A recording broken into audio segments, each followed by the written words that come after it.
Now we're ready to deal with what to do with the results of multiplication division problems. Keeping in mind that whether it is a multiplication division problem, a subtraction, or some other type of calculation, our goal is to make sure we round the final result so it expresses the right amount of uncertainty attached to that result. Because each individual measurement has error, any sort of calculation we do with those imperfect measurements is also going to be imperfect. It's also going to have some uncertainty attached to it. Our approach with multiplication division is to round the final result such that it has the same number of significant figures as the measurement with the fewest significant figures. So we're going to count how many significant figures each measurement has, and then that determines then how many significant figures we're allowed to have in the final result, and then round appropriately. So our first example, 8.1 meters times 12.0 meters. 8.1 has 2 significant figures. 12.0 has 3. Therefore, we're limited to just 2 significant figures in our final answer. The first non-significant digit here is less than 5, so it rounds down to give us our final properly rounded answer as 97 square meters. Not only is this answer correct mathematically, but it's also implying the correct amount of uncertainty in the result based upon the uncertainty we have in our individual measurements. Second example, we have, once again, 8.1 meters times 12.000 meters. Like before, this one still has 2 significant figures. Our second measurement, though, has 5 significant figures.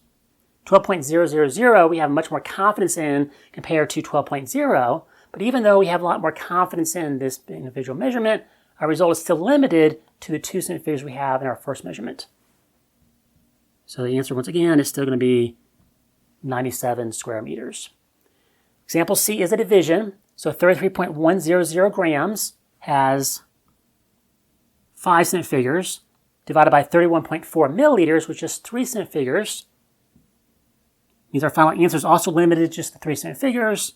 So 1, 2, 3. The first non-significant digit here is less than 5, so we round down to give us an answer of 1.05 grams per milliliter. And finally, we have 26.9 centimeters times 52.629 centimeters.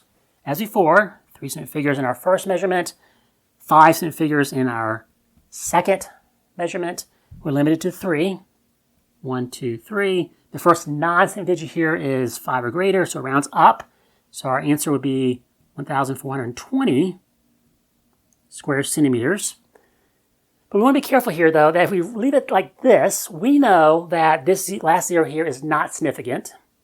But someone who reads this number might not necessarily understand that. So we want to avoid any ambiguity by rewriting this result with scientific notation. So 1.42 times 10 to the third square centimeters.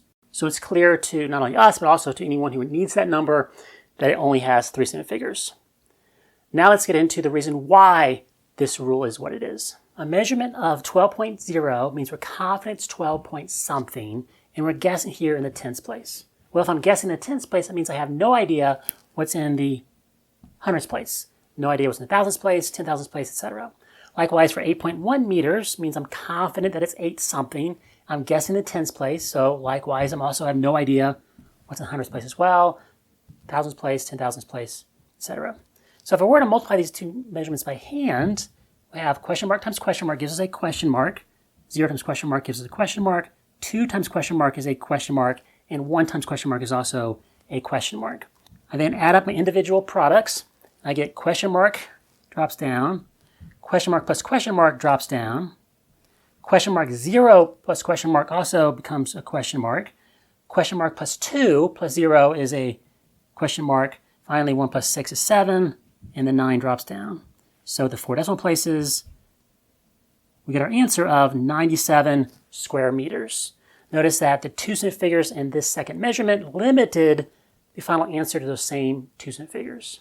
Another way to think about the rationale behind this rule is that if I wrote the measurement down as 12.0 meters, I'm confident it's 12 something. Everyone who made that measurement would be confident it's 12 something. I happen to guess a 0 in the tens place. Someone else may guess a slightly different number. So someone else may have guessed, let's say, a 12.1 as the length of that object. 12.1 meters, 12.0 meters have the same meaning, that we agree to certain digits, and where we disagree at, where once again we almost expect to disagree at, isn't to guess that digit. Likewise, I write the number as 8.1 meters. Someone else may disagree and say, no, it's not actually 8.2 meters. Like 8.1, 8.2, same measurement because they agreed to a certain place, and where they disagree at is they guessed that digit. So if I got 12.0 and 8.1 as my two measurements, someone else got 12.1, 8.2 measurements, we multiply our respective measurements, you would get different answers. 12.1 and 8.2 is 99.22 square meters is what my friend would get for their result. But notice that the first place where they differ is in that second significant figure. So his result would probably round as 99 square meters. 99 square meters is equivalent to 97 square meters because we agree in the first significant digit, and the one where we disagree at is the last significant digit. If you have any questions about significant figures as it pertains to addition and subtraction calculations, multiplication and division calculations, or any other type of application, please drop them in the comments below. I'll be happy to answer those. See you next video.